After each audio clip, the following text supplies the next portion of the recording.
Good evening, ladies and gentlemen, and welcome back as we tackle the 5-star village quests now. So this should link in directly from the previous episode, since I actually recorded them together. So, first thing we're actually going to start out with is the key quest to go do some Powderstones. Why the Powderstone one instead of just fighting Legiacruz again? For that exact reason. I just don't feel like going in and fighting Legiacruz again immediately. So, I'll give you a couple tips on this one. You need to do a little bit of prep work if you're going to do the Powderstone quest. So, this is a transport quest, and the transport quests are notorious for being really, really tedious. And at this point, I haven't had the chance to actually put together the armor set that makes them a little less tedious. There is an armor set you can put together that makes it to where you basically can't get knocked down unless you get hit by full attack from a large monster. Even if you jump off a really high cliff, you'll land and be just fine. But you don't really need it for this one. But what is useful is to actually have the maximum amount of health possible. Because as you're carrying these powder stones, they're going to slowly whittle away at your health. There's a way to boost the recovery, your health recovery, so that it doesn't really go down. But offhand, I can't remember which item it is you need to eat. But this is not that hard to do anyway. So I'll show you the route that I take, and keep in mind the second time you go to pick one up, because I'm not going to show the second one, you can take pretty much the exact same route back down, but there will be an Uragaan walking around, and you just kind of got to get a little lucky. Like what I end up doing is when I see him, I hit him with a paintball so I can see on the map where he's at, and plan the route that I'm going to take around that. You just don't want to be in the same screen as him. It's not that hard to avoid being hit by the little monsters, but he could pose an actual threat and knock you down, and then you have to heal up and start over again. Right there, I just kind of went through the wrong screen. You do have enough health that while it'll be kind of close, if you have to end out rerouting, you can still probably make it there. But you really want to be going back to camp as fast as possible. Now, if you have the armor set or the skill that keeps you from tripping whenever you jump from really high heights, you can actually jump straight from 10, which is where we're going to go pick up the Powderstone, down to area 5, and then just cut into 3-1, and then you're out. So it becomes super, super fast at that point. But I don't have that, so we'll just be picking some stuff up and then running the long way back. You can actually go from 10 to 9 down to 8 through 7 through 4 into 2 and back up into the camp from there. The only reason why I would avoid doing 3 is for the ledge. So you're going to be better off going through 4 no matter what, whether you want to loop back over into 3 and go into 1, or whether you want to loop down through 4 and go into 2. Now, one thing to be aware of is with most transport quests, on your first time through, once you pick that up, you can pretty much take any sort of route back. And a lot of the time, the transport quests are going to be about eggs.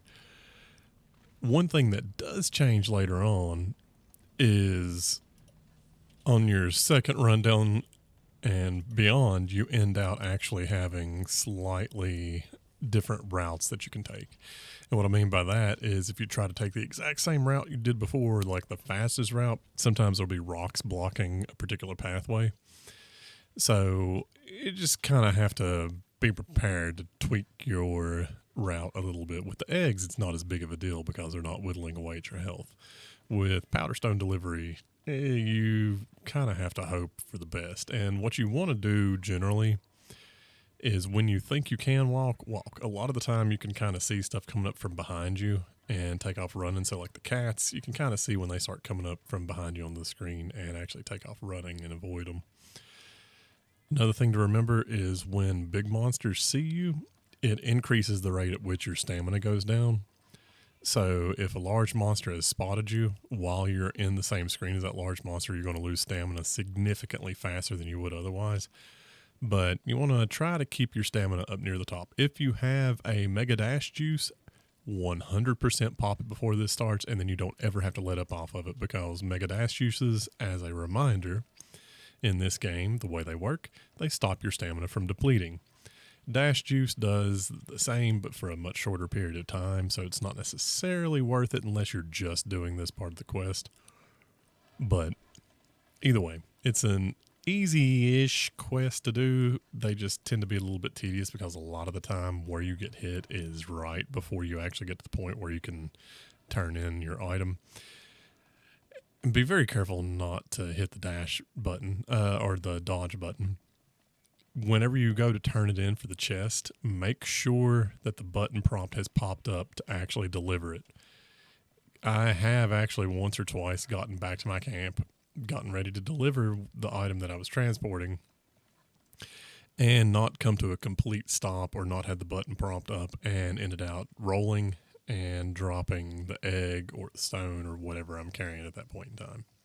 You can see here I just kind of rerouted just to show that you can in fact cut over to 3 and then go down to 1 and go in that way. But you can also just go straight through too. It's not really, this is not one of those where you get blocked out. But the reason why I picked up this one was just to go ahead and get it out of the way so that I didn't have to worry about going back and doing it later, because I hate transport quests.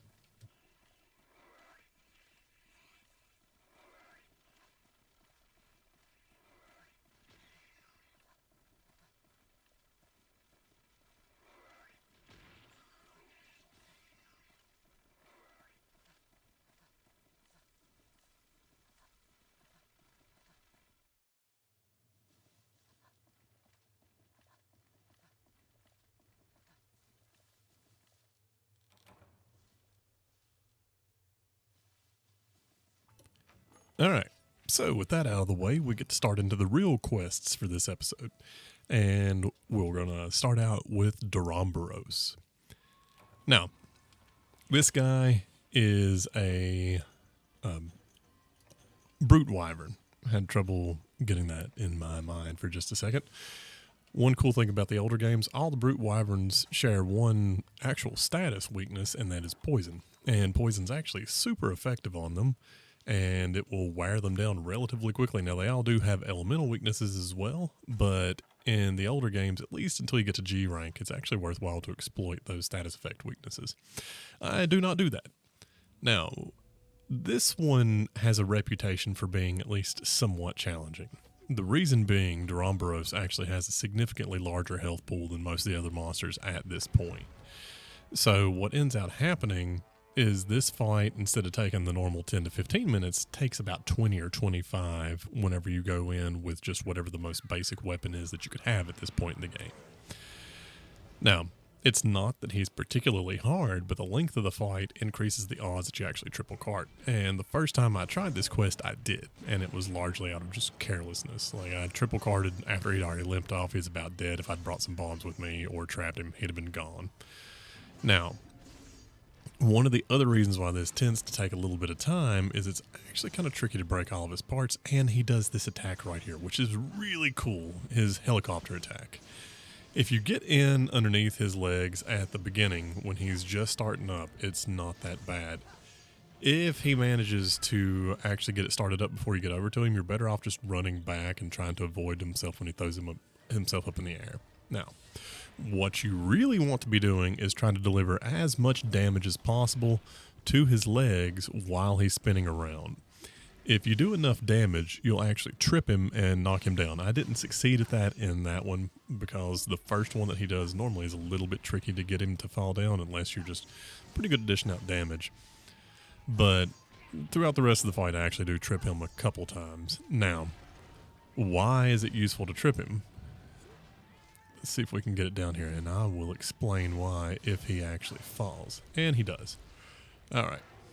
His back is actually his weakest point. Now, I have not managed at this point in the game to break his back in less than 2 trips. But if you can get him down twice, you can break it, and it will actually take significantly more damage. So what you could do is focus on just trying to get downs on him and actually beat on his back and get some good damage in that way. But there's not much fun in that. You can actually break quite a few parts on him, including his horns, and the way he works, that is actually kind of cool. And see, it's a little bit tricky to try to get in there if you didn't manage to get in at the beginning. And you can actually end out messing yourself up by getting stuck. And hold on, I should block. Yep, okay.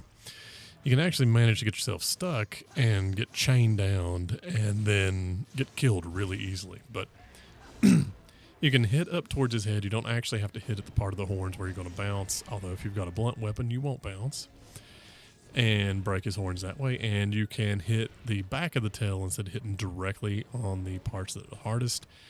And what will eventually happen, you'll get a crack first, and then you'll eventually knock the outer casing off. Once you knock that outer casing off, if you knock him down again, you can run to the back of his body and actually use mining pickaxe on that tail and get basically an extra carve off the tail, because you can carve the casing that gets dropped off and you can mine the tail. So you can break the horn, break the back, and carve the tail and mine the tail. I think you could also break his little dangly front leg things. I cannot remember for sure on that, but this fight is long enough that you can actually break all the parts, although it will be shorter if you don't try to. Like, if you just focus on dealing damage and trying to get him down as quickly as possible, then you will get him down significantly faster. And the truth is, unless you're planning on trying to build some of his gear, you really don't need to focus on building or breaking everything. Now, granted, sometimes you'll end up having pieces of gear that actually do end out needing parts from monsters that you don't otherwise need a whole lot of parts from. So it's not a bad idea to try to get the rarer parts off of him just to be sure you have them in case you need them. But yeah, we're not going to play through the entire 25-minute fight. So let's go ahead and jump ahead to the last couple seconds of the fight to save a little bit of time in the video. Because as per usual, I'll let the final fight of the video play out, but there's a lot of fights in this one to get through. So after failing the first time, I decided to go ahead and set a trap and just catch him this time. You can clearly see what the tail break looks like there, and you can see what the back looks like when it's broken. And I believe I'll run around up front and show you the broken horns as well. So, yeah, that's what the horns look like when they're broken. And if you look at the paws, you can kind of tell that the hands aren't in as good a shape as they were at the beginning of the fight. But, yeah, I decided to just go ahead and finish it here, so I brought the stuff with me this time around to trap him. But easy enough fight. It's just long, and long fights leave you with a lot more room to screw up than shorter fights do, which is one of the reasons why some of the harder fights in Wilds are things like Omega or Jindahad. It's not so much that they're extremely difficult as it is that they're long enough to create the opportunities for you to screw up. Monster Hunter is one of those games where generally a really good offense is better than just going hardcore defense. Although there's some fun builds where you can try to go in and be as strong as possible, but generally if you can get the fight done faster, it's going to be easier because you're negating a lot of the mechanics of the fight. So, next up, we have Volvidon. Now, this is not technically a key quest, but your choices are between basically Desert Gourmand or Walk and Roll, so Volvidon or Nibblesnarf. And while they're not technically a key quest, I believe you could actually do the Duramboros or the Legia Cruise quest as well. You have to do an actual quest to get the next set of urgents to pop up after, or not urgents, but the next set of key quests to pop up after having done the Duramboros quest. I tried cycling it with the Kelby Horn quest from the beginning of the game to see if that would trigger them, and it didn't. So you've got to go into an actual hunt. Like, you got to take Kiamba out, hunt with him, prove that he's a hunter or something. So I don't know. As far as I'm aware, you might be able to pick any quest that involves hunting and do it, but you might as well do something new, which Volvidon is yet again another reskin on Azeros, but with just a few other tricks. So he's probably closer to the Legambi setup, except he doesn't seem to try to hit you as much as Legambi does. The one thing I would warn you about is that little spit attack that he does. It actually will paralyze you, and he can, from a distance, flick his tongue out at you, and when he does that, he can actually steal an item from you. Otherwise, it's just largely Azeros' moves, where he does the little roar, he'll do the swipes, he can try to do the little butt thing. You can actually knock him down like I did just there and get some decent attacks on him. It actually looks pretty horrific whenever you manage to break his back, because all those little shell plates on it crack, and it's a very clear break, unlike some of the fights. He's not a particularly big challenge. It's actually kind of an entertaining creature to go about fighting. I actually think some of his gear looks pretty cool too, which is one of the reasons why I came to do it. But it's a quick one. It's relatively easy. It's not technically a key quest, but you do have to do a quest to get the next set of keys to pop up. So I figured we would just throw him in there since he's not a super standard mob at this point. I do believe he's part of the urgents later, or he may be part of the urgents in the hub. Anyway, treat him like you do Arzuros or Lagombi, and you should be fine. If you could handle them, you'll be able to handle him. This is the only attack that's decently different, is he'll bounce around. It's pretty easy to avoid. If you're relatively close to him, as long as you miss the initial one, he will sort of bounce away from you, and then he may try to bounce back to you. It's one of those things where you generally just want to sheath up and run around. And occasionally he'll do what he just did, which is do a really high jump and then land really hard. That one has the potential to stun you, so you want to try to avoid it if you can, although he seems to like to do it whenever you're trying to actually take some meds. But there's his little bounces. So that's about the only really unique attack that he has, but there's nothing about him that's super challenging. So just have fun with the fight. Let's get ready and move on to the next one, which is a little bit different. At this point, you'll now unlock the choice between Barioth and Rathalos. Those are the next two that you have to do. Doesn't really matter the order that you do them in. I choose to do Rathalos first because I'm familiar with both of these guys pretty intimately. In 4, they brought back the ability to use subquests to get out, and so I've ended up having to farm Rathalos Tales almost to the point of nausea at one point, but not a bad fight. He's labeled as the King of the Skies, and you'll find out why. He loves to fly. I didn't really have the stuff to make a whole lot of flash bombs for this fight, so I just kind of toughed it out. But if you have the materials to make flash bombs, not only should you bring the maximum amount that you can carry, you should bring the materials to make them. Because I think he has to be enraged, but you can knock him out of the air just by using a flash bomb, and it does significantly decrease the amount of time it takes to finish the quest. Although if you got a weapon capable of hitting kind of high up in the air, it's not that bad anyway. He fights almost identically to Rathian with a few minor tweaks, and those when he's on the ground, it's pretty much exactly the same. Dash back and forth, do some tail swipes, and occasionally spit some fireballs.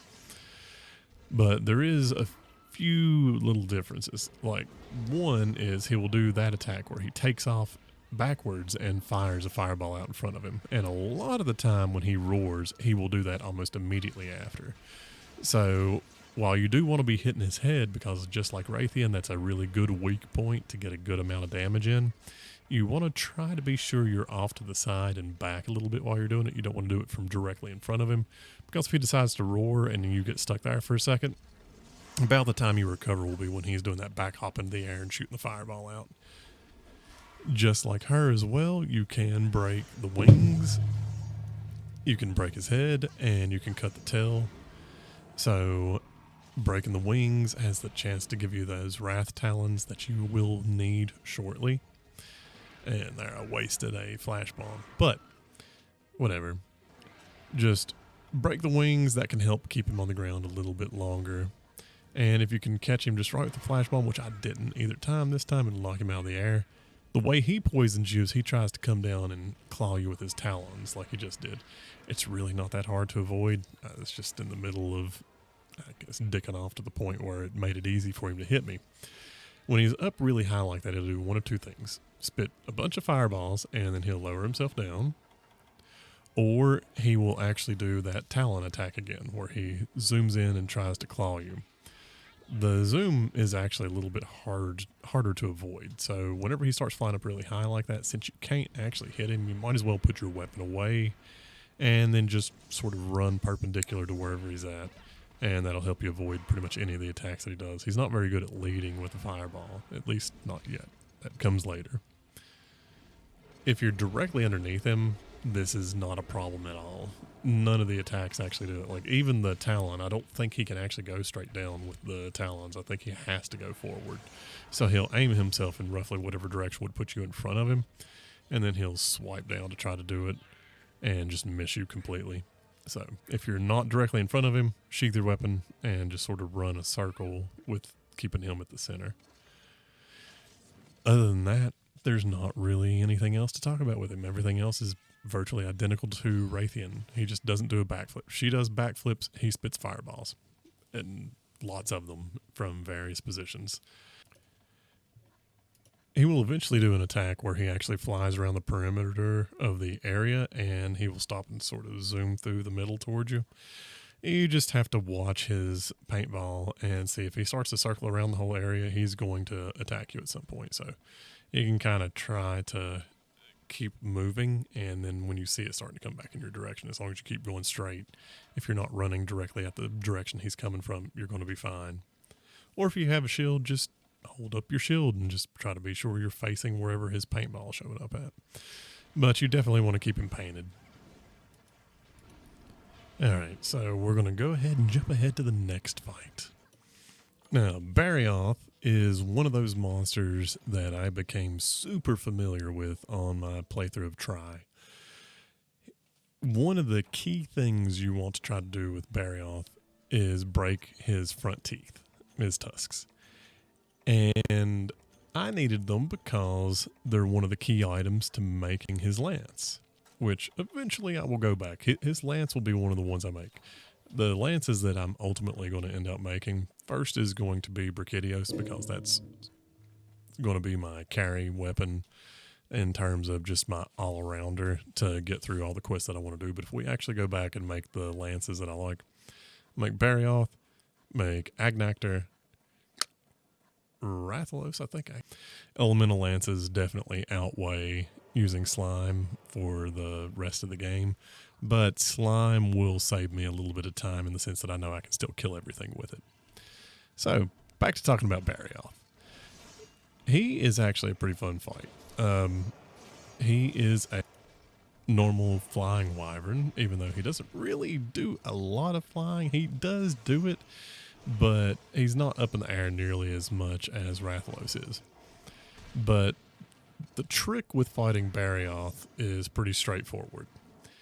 His attacks that are actually the ones that are a problem to deal with is where he's jumping around on the ground, because just like where he looks like a cat, he actually attacks like a cat. He pounces around. Similar to another creature that we'll eventually end up fighting called Nargacuga. And if you break his wings, it doesn't stop him from flying, but it makes it so when he does his jump attacks, like, well, he didn't do it just then, but I'll point it out when he does one. When he does his jump attacks, he actually slides a little bit out of control. And that makes him quite a bit more manageable, because he loves to jump around and then spin on the ground. He's flying a lot more in this fight than what I feel like he normally does. But you can break those wings on the left or the right.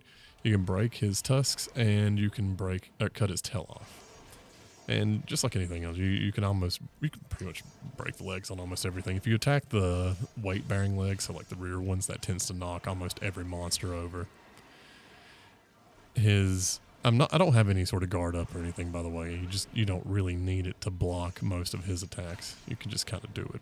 That right there is what I'm talking about when I mention the jumps. Like when he jumps and he sort of spins, if the wing that he would land on, the wing arm, is broken, then he'll actually sort of spin more than what he intends, and it stops him from comboing.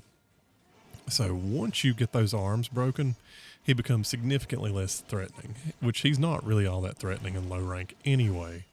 But once those are broken, any sort of threat he did pose pretty much goes out the window. Because you slow him down so much, he goes from being a super agile, really quick attacker to having trouble executing an attack.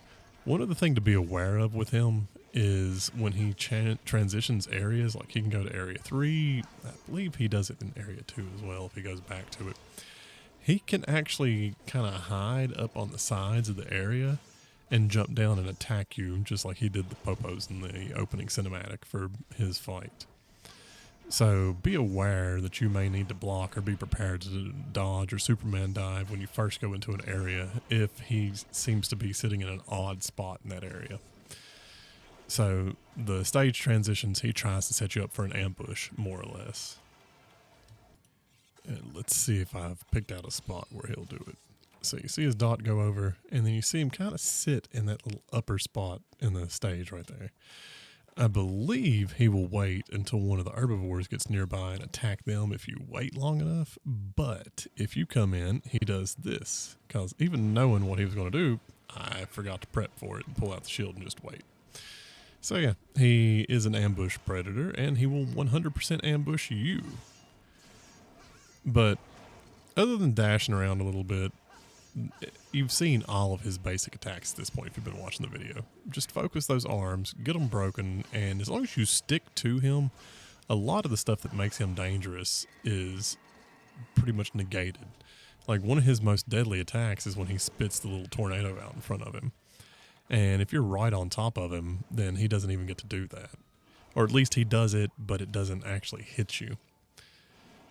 Once he gets tired, he doesn't successfully spit them out, which most of the things that have projectile attacks, whenever they're exhausted, so they've got the drool coming out of their face, they don't get them. So there was a wing break, and now we'll start working on trying to get the tail off too. But his tail can be a little bit of a pain in the rear to actually get off. It doesn't seem like it should be that hard to hit. It's just a matter of it's hard to actually get the hits in. He moves it around quite a bit, and he prefers to face you down, so getting around to it is a challenge.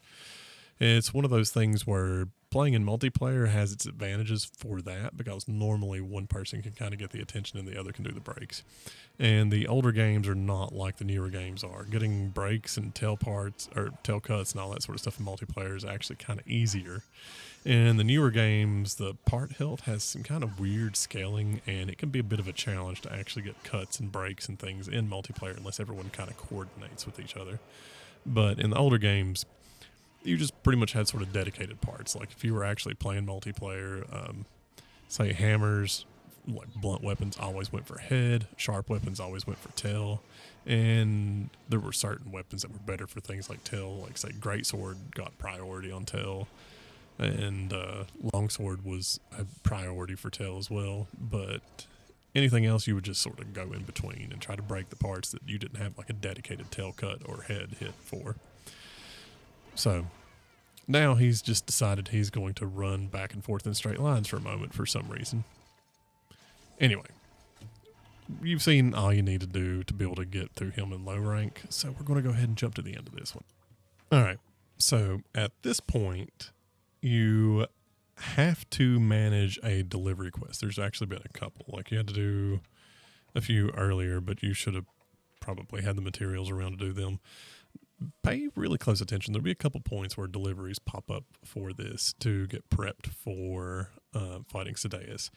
But the only one that I ran into where I didn't quite have enough materials was the delivery to set up the final camp, and that's because it also requires some parts from a monster that we haven't fought yet in this particular playthrough because he wasn't required as a key quest. I guess this sort of makes him a pseudo key quest since you need him for the delivery. And that monster is Gigginox, which is the quest, the Creeping Venom. Now, this is not a particularly hard fight, but it's a very annoying fight. There's a reason why they've switched back to doing Khezu instead of Gigginox, and it's because this guy screams as much as Khezu does, but he is significantly more irritating. He's an interesting creature, and he's not as bad in low rank, but overall I would say Khezu's a better designed creature. Gigginox was clearly meant to be some sort of successor to him, and he just didn't have the same level of popularity. But needed some Gigginox hides, and you need Wrath Talons to fulfill the last delivery request before you can actually go into the Ceadeus fight. And we have one more fight in between then and now, but you have to do this delivery first. The hides are not that hard to get. You'll probably get enough off of him from one kill. but the Wrath Talons can be a little bit of a pain because you have to break the wings to actually even have a chance to get them.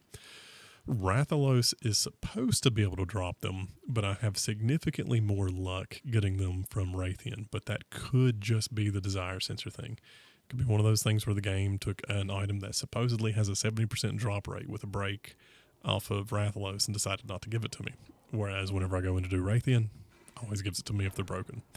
And I have found you need to break both to really be sure you're actually going to get one. So, Gigginox here. Used to be more annoying in Try because you actually had to bring a torch with you to get stuff in the dark areas to actually be able to see well in the dark areas.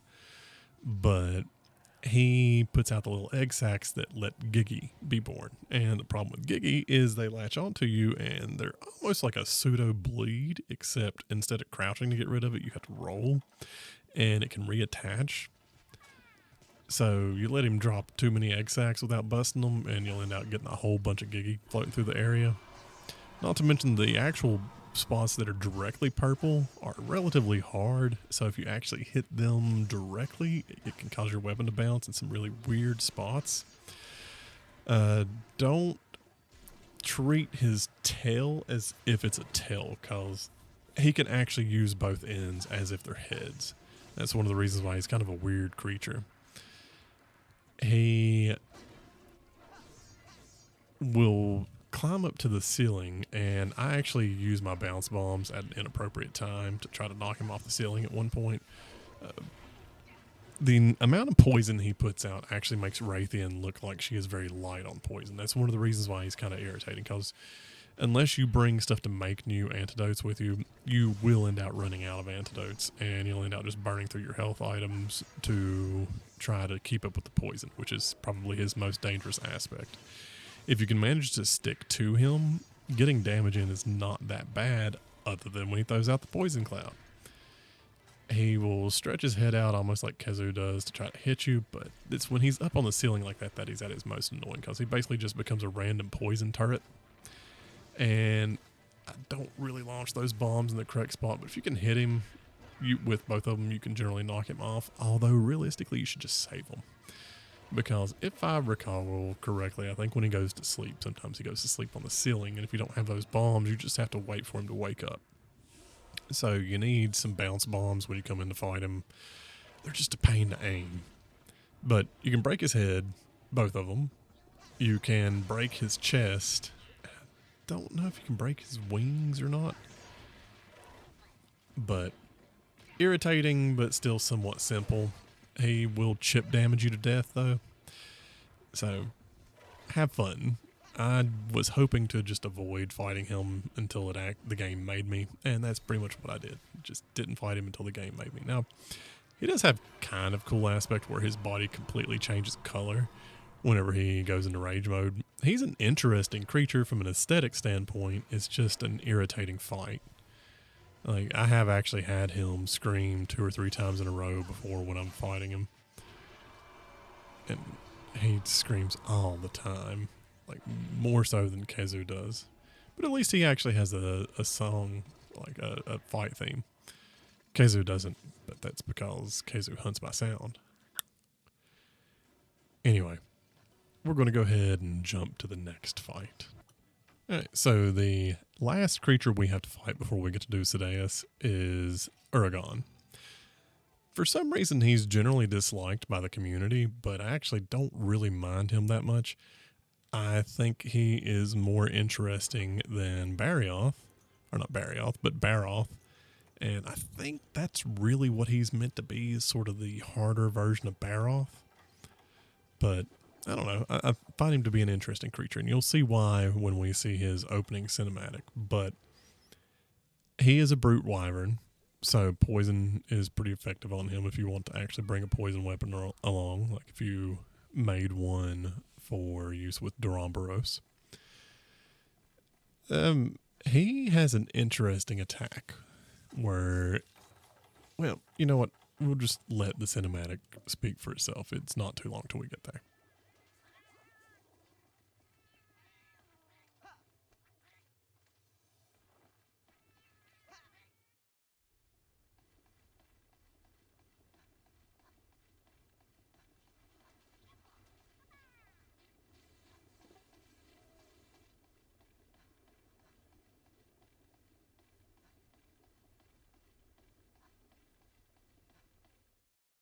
So the thing I find interesting about him is how he kind of rolls up and actually rolls around like his giant wheel.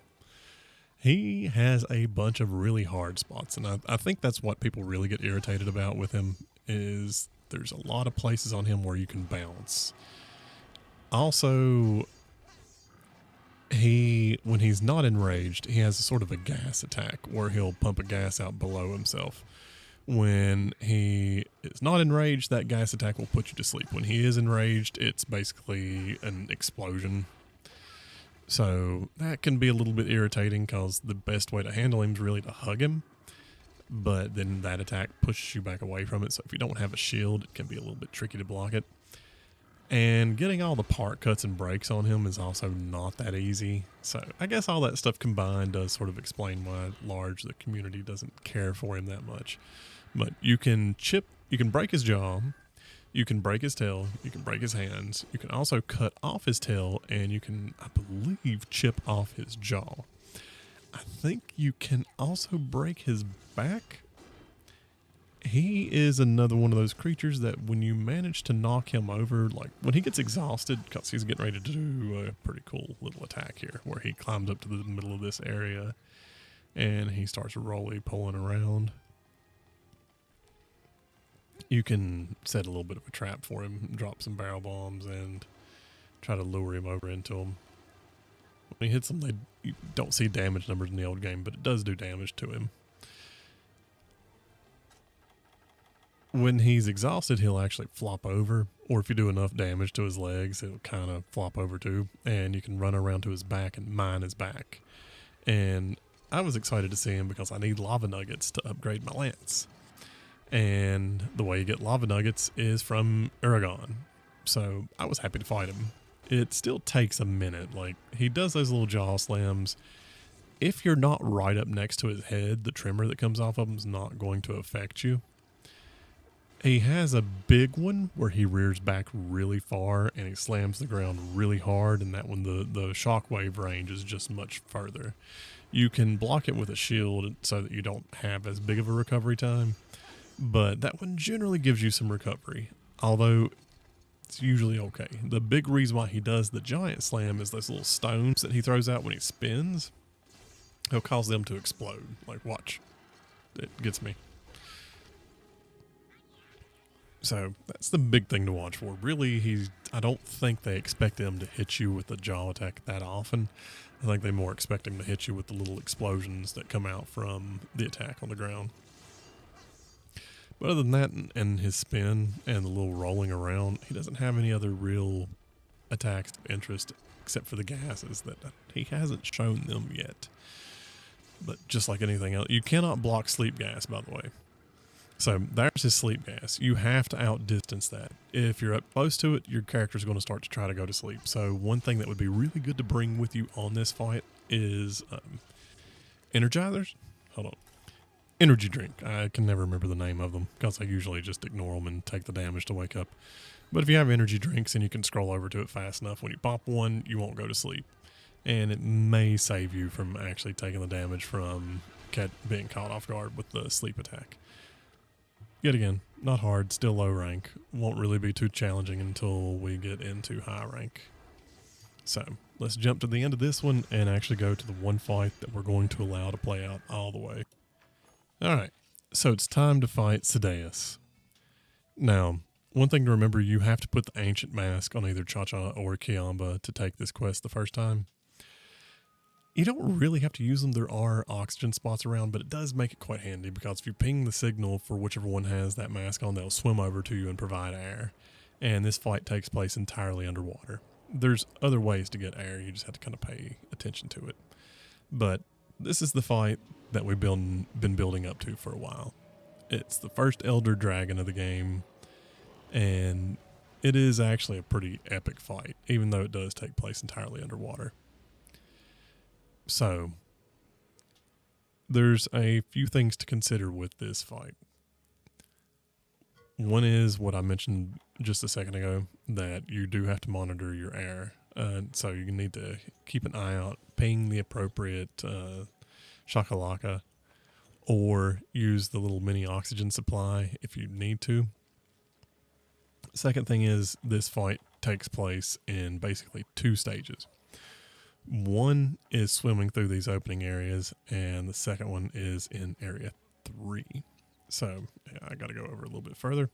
You hop in, and at first you won't see him until you look behind yourself. And there he is. Now, the goal for the first few areas is to actually break his beard. When you break the beard, he'll actually start swimming faster and progress on to area 3. You have until he gets towards the end of area 2 to actually successfully break it. It's not really that hard to break the beard, but there's a few things that people will try to do on repeat attempts of this quest to make getting all the parts possible a little bit easier. And that is, you can actually break like his back, you can break the beard, you can break his fins, and you can break his tail. If you get to the point where you have a slightly stronger weapon, so when you get a high rank weapon, if you wanted to come back into this, you can actually get a couple of those breaks before you get in. You cannot break his horn before you get into the final area. But you can set it up so that almost as soon as you get in there, you just land a hit or two on it and it'll break. But the game will not physically let it break until you get to that spot.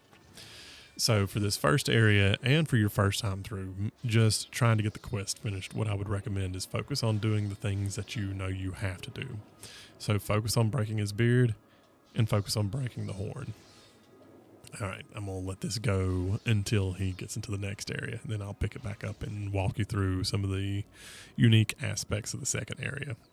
The only things you really need to watch out for, he has a lot of passive things that'll attack. Like as he's swimming, his fins can hurt you, and the tail can actually hit you and do a little bit of damage. There's only a couple times where he'll try to attack, like occasionally he'll shoot a laser out of his face. Just don't sit directly in front of the face, and you'll be okay from that. If you're mostly doing your best to hug the beard and hit the beard, you'll avoid like 90% of his attacks just by default. And the few that he does hit you with, you'll be able to easily out-heal.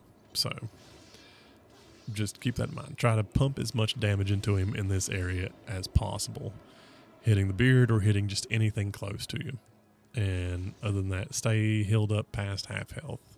So see you in zone 3.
All right.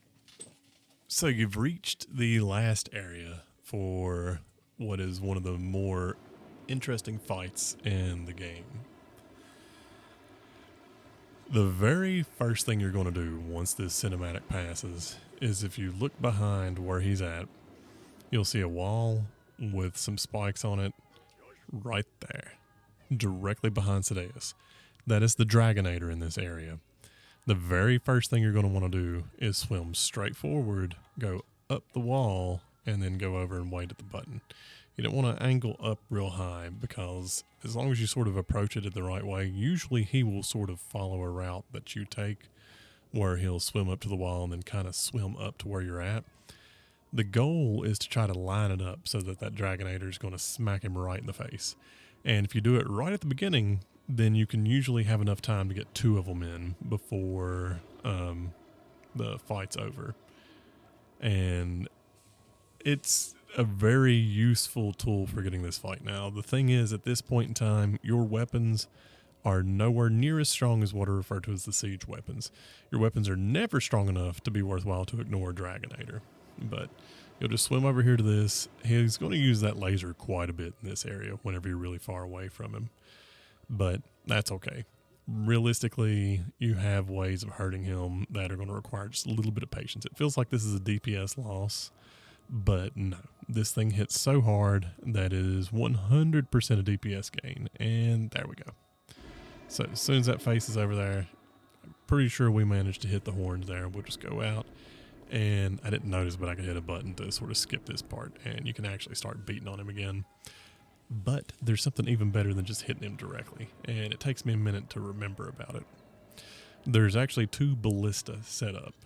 One is roughly, like if you trace the wall back from the Dragonator over, like you follow that little shelf that's kind of over on the right side of the screen right now, there's an area with a ballista over there and what looks like sort of a trash pile behind it.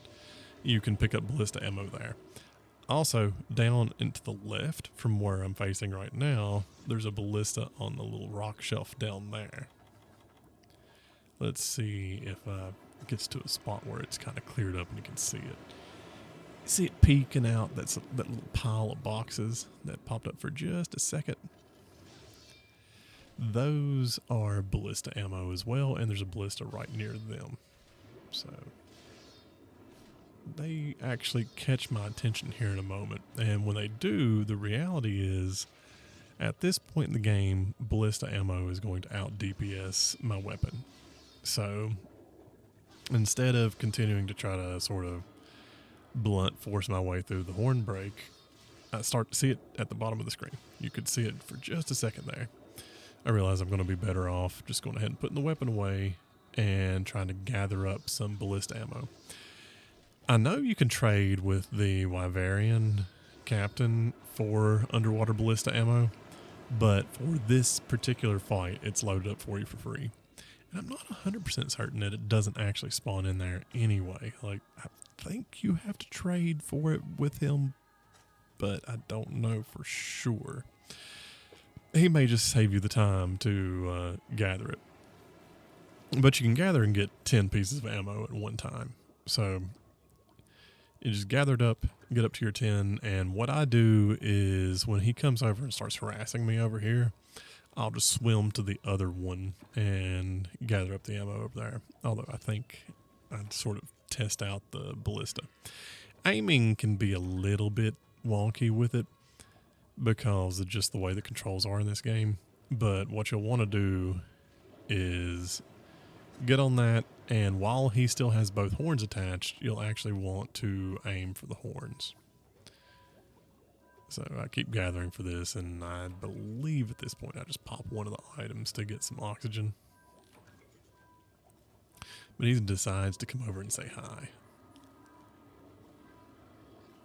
When he's right on top of you like this, you're not really going to be able to hit him with the ballista anyway, so there's no point in staying in the same spot. Oh, I popped a nullberry.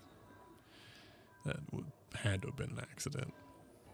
Oh, no. That's because he can inflict water blight on you, and water blight makes your stamina drain faster and recover significantly slower. So water blight can be a little bit of a pain down here. Normally water blight's one of those things that you can kind of ignore, but at this moment in time, not really. See, there's the other pile where you can pick up ballista ammo and the other ballista. So pick up one more and then it'll tell me I'm at max. So, or I think it would have told me I'm at max. I don't know. I decided to hop, I fired that one by accident, but decided to hop on to see if it has the same limit on the radius that it used to have, and it does. So swim back to the other one. That way I can actually start getting shots off on his head. Once his head's broken, you can start shooting the back and the tail, because those are two relatively broad spots to try to get more broken parts in. But the only other thing I would mention about the horns, when you break the horn, you can go ahead and carve it, or you can wait until you successfully repel him, because you'll get a little bit of time to do that. At the end, I just go ahead and carve it as a just in case, because I couldn't remember if when you successfully get him repelled, if it's like, oh, you have victory, you don't need to do anything else.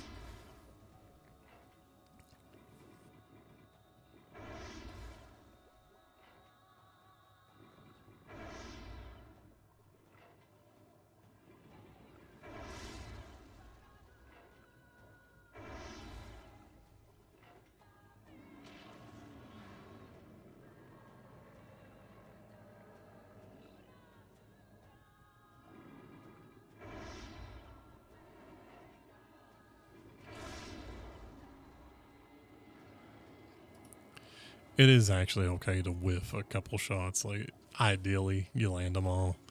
But realistically, it's not going to make or break your game if you've missed a few of the shots. And there, that pile is exhausted. So I go ahead to see if I can manage to get him in here. And I'd have been better off going to the other one.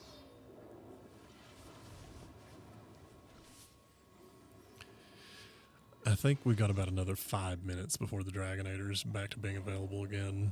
I'm pretty sure it's when you get the 10-minute warning that it's about the time it pops up. But yeah, see, we've done enough damage at that point that the horn pops right on off. And usually he takes enough time recovering that you can go ahead and get both carves from the horn in. But that is your sign that you've done enough damage at that point that you're okay. I think. Like there's not much more left to do to successfully finish out the hunt at that point.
See, it makes a pretty broad target when he's that far away.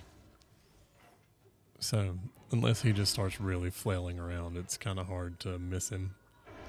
His tails are a little bit trickier to hit. And whenever it does break, all it gets is that little divot there at the bottom.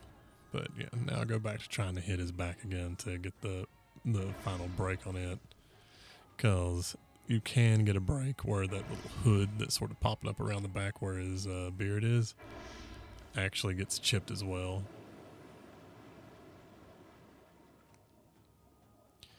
So get ready to start going in to hit him again.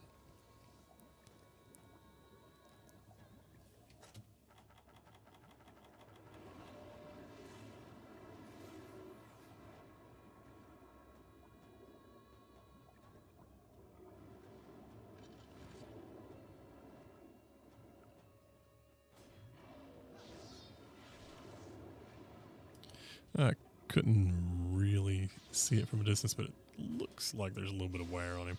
I cannot remember if you can break the other horn or not. I don't think you can. I think it's just the one big horn breaks off. But because if you look at the tip on that one, it's kind of chipped. But you can get enough damage in on the hood to where the hood also breaks. So I think they count that as a back break. I think that's how it's listed. But we've got his tail at this point. We've broken his beard. We've broken off the horn. And it's just a matter of trying to get that last one. But I don't think I do before the Dragonator's ready.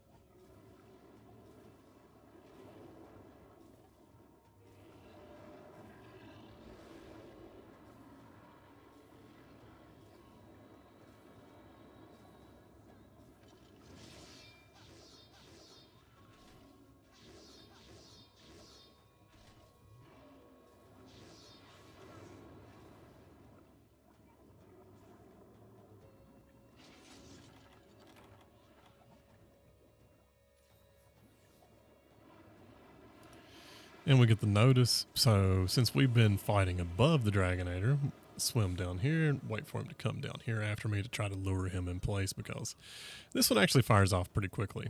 In some of the games, some of the Dragonators take a minute to actually pop off.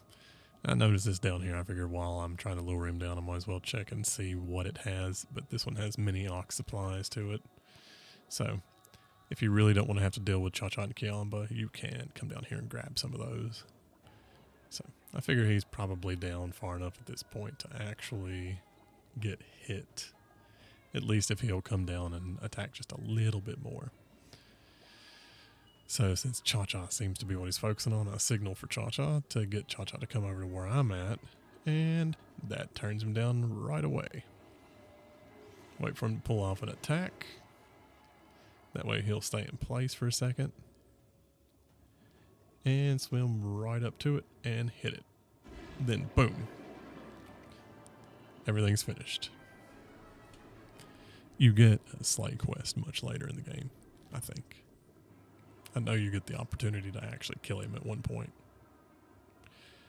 And that's it. That's the final quest of low rank. Technically, the Purple Ludroth is listed as an urgent quest under 5 stars, but it starts you into high rank. So it's your first official high rank quest. And that will get you into high rank for Village, which you can use to get some armor, get a few weapon upgrades, and then go in and start doing hub stuff a little bit faster. Because what we're going to do, I'm going to stick with Village just long enough to upgrade my weapon a little bit and get my high rank armor set. And then we'll go clear out the low rank hub quests. But that gear should make it to where there's no notable time difference between the two. Anyway, that's it for this episode. And remember, if I can beat it, so can you.